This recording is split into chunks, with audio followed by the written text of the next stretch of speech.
सफलता पाई केबे भी अपेक्षा करंतु नाही, केवल कठिन परिश्रम करी चालंतु। गोटे एपरि दिन निश्चित भाव में आसीबो जेतेबेले सफलता आपणकर पाद स्पर्श करिवो। नमस्कार बंधुगण, आपण मानंकु समस्तंकु आपणक निजस्व चैनल ज्योतिष दर्पण को मु हार्दिक स्वागत करुछि। आपण बहुत दिन धरी अपेक्षा करथिले जे ग्रह माने समानंकर गमन परिवर्तन करि सारिछन्ति, निश्चय किछि भल रिजल्ट आसीबो।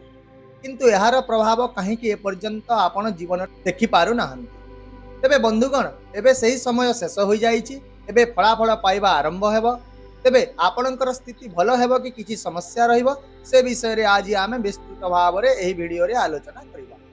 विशेष करी जुलाई रु डिसेंबर 2025 पर्यंत मेष राशि लोकंक पई समय किपरि रहिबाकु जाउछि, एहा ही आज आमर आलोचनार मुख्य विषय वस्तु हेबो।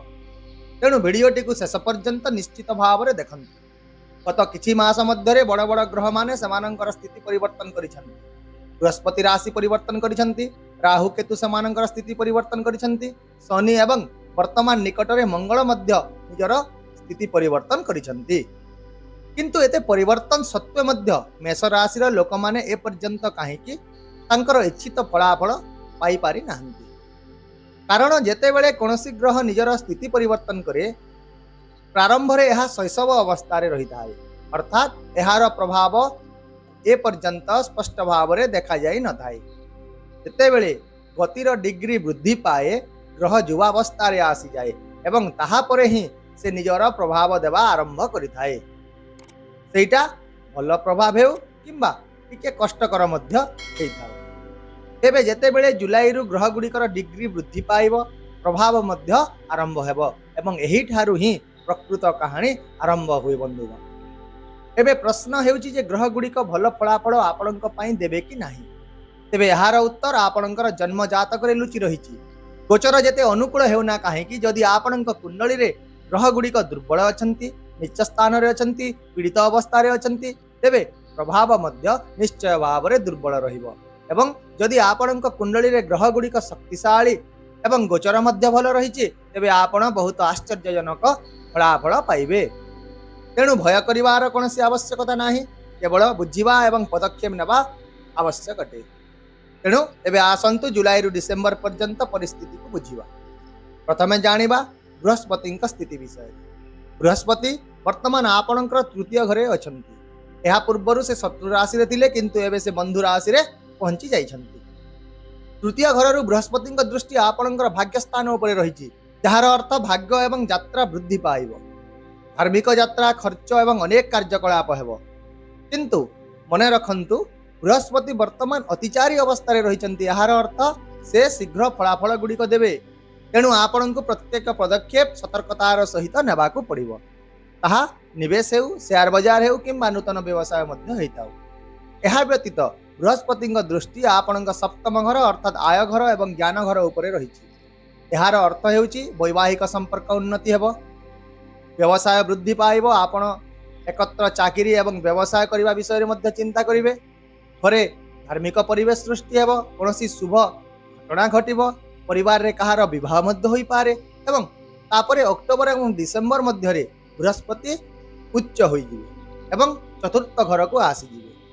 एठारे घर, परिवार, संपत्ति, गाड़ी ये सब क्षेत्र में आपणकर बहुत उन्नति हेब, विदेश जीवार संभावना बढ़ी जिवो। तेबे जानिबा शनि प्रभाव कौन रहिबो। वर्तमान शनि आपणकर कुंडलीर द्वादश घरे रहिछन्ति, अर्थात यह शनिंकर आपणकर राशि पई 7.5 आरंभ मध्य। किंतु 13 जुलाई रु 28 नवेम्बर पर्यंत शनि वक्री हेबे एवं आपणकर एकादश घर को पुणी थरे फेरी आसिबे। वक्री शनि निश्चित भाव में भयभीत करिथांती, किंतु जेतेबेले ये केंद्र किंबा त्रिकोणर कर्ता होंती, से भल फलाफल मध्य दियंती।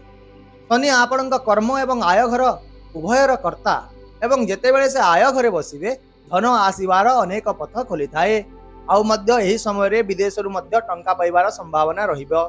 किंतु मने रखंतु, चंद्र उपरे मध्य शनिक दृष्टि रहिबो, जहा किछि मानसिक चाप सृष्टि करिबो। तेणु शीघ्र कोनोसी निष्पत्ति नियंतु नाही, भाबी चिंती ही पदक्षेप गुड़िक नियंतु।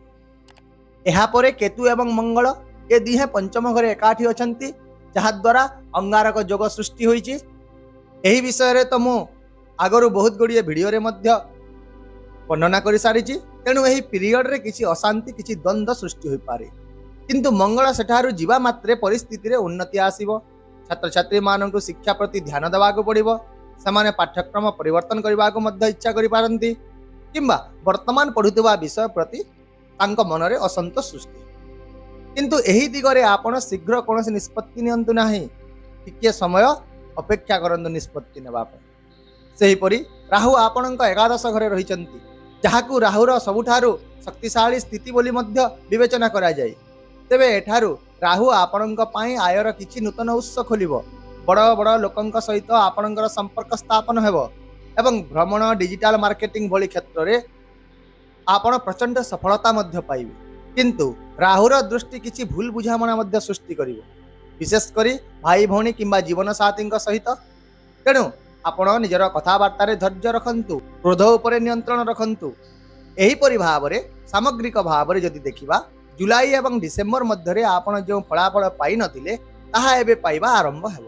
ଗ୍ରହଗୁଡ଼ିକ ଏବେ ଯୁବକ ହେଉଛନ୍ତି, ଏବେ ସେମାନଙ୍କର ପ୍ରଭାବ ଦୃଶ୍ୟମାନ ହେବ। କିନ୍ତୁ ଗୋଟିଏ କଥା ମନେ ରଖନ୍ତୁ ବନ୍ଧୁଗଣ, ଆପଣଙ୍କୁ କଠିନ ପରିଶ୍ରମ କରିବାକୁ ନିହାତି ପଡ଼ିବ। ଏହା ବ୍ୟତୀତ ଜାତକ ଆପଣଙ୍କର ଅଟେ, ତେଣୁ ଆପଣଙ୍କୁ ହିଁ ପ୍ରତିକାର ମଧ୍ୟ କରିବାକୁ ପଡ଼ିବ। ତେବେ ଆପଣ କ'ଣ ସବୁ ପ୍ରତିକାର ଗୁଡ଼ିକ କରିବେ? ଯେହେତୁ ଆପଣଙ୍କ ରାଶିର ସ୍ୱାମୀ ହେଉଛନ୍ତି ମଙ୍ଗଳ ମହାରାଜ, ତେଣୁ ଶ୍ରୀରାମ ଲେଖାଯାଇଥିବା ହନୁମାନଜୀଙ୍କ ଏକ ପତାକା ଶନିବାର କିମ୍ବା ମଙ୍ଗଳବାର ଦିନ ଏକ ମନ୍ଦିରରେ ଉତ୍ତୋଳନ କରିଦିଅନ୍ତୁ। ଯଦି ଆପଣ କୌଣସି ଗୁରୁ ମନ୍ତ୍ର ନେଇଛନ୍ତି ବା ପାଇଛନ୍ତି, ତେବେ ତାହାକୁ ଜପ କରନ୍ତୁ। ନଚେତ୍ ଗୁରୁଙ୍କ ବୀଜ ମନ୍ତ୍ର ବା ବୃହସ୍ପତିଙ୍କ ବୀଜ ମନ୍ତ୍ର ଓଂ ଗ୍ରାଂ ଗ୍ରିଂ ଗ୍ରୋଂ ସହ ଗୁରବେ ନମଃ ନିୟମିତ ଭାବରେ ଜପ କରନ୍ତୁ। ଏହା ସହିତ ବୃଦ୍ଧ ଏବଂ ବ୍ରାହ୍ମଣମାନଙ୍କର ସେବା କରନ୍ତୁ ଏବଂ ଆପଣଙ୍କ ଶିକ୍ଷକ ହେଲେ, ଗୁରୁ ଯୋଗ୍ୟ ବ୍ୟକ୍ତି ହେଲେ, ତା ସହିତ ପରିବାରର ପିତା ମାତା ଏବଂ ବୟସ୍କମାନଙ୍କୁ ସମ୍ମାନ କରନ୍ତୁ, ଯାହାଦ୍ୱାରା ଆପଣଙ୍କର ଭାଗ୍ୟ ଉଜ୍ଜ୍ୱଳ ହେବ। ଆଶା କରୁଛି ମୋ ଦ୍ୱାରା ଦିଆଯାଇଥିବା ଏହି ସୂଚନା ନିଶ୍ଚୟ ଆପଣଙ୍କ ପାଇଁ ଉପଯୋଗୀ ହେବ ଏବଂ ପସନ୍ଦ ଲାଗିବ। ଯଦି ଆପଣଙ୍କୁ ମୋର ବୁଝାଇବାର ଶୈଳୀ ମଧ୍ୟ ପସନ୍ଦ ଆସିଥାଏ, ତେବେ ଦୟାକରି ଚ୍ୟାନେଲକୁ ସବସ୍କ୍ରାଇବ୍ କରିଦିଅନ୍ତୁ, ଭିଡ଼ିଓଟିକୁ ଲାଇକ୍ ଓ ସେୟାର କରନ୍ତୁ ଏବଂ ଏକ ଛୋଟ କମେଣ୍ଟ ନିହାତି ଦିଅନ୍ତୁ। ପୁଣି ଦେଖା ହେବା ଆଉ ଏକ ନୂଆ ଭିଡ଼ିଓ ସହିତ। ସେ ପର୍ଯ୍ୟନ୍ତ ବିଦାୟ ଦିଅନ୍ତୁ। ରହୁଛି। ନମସ୍କାର। ଜୟ ଜଗନ୍ନାଥ।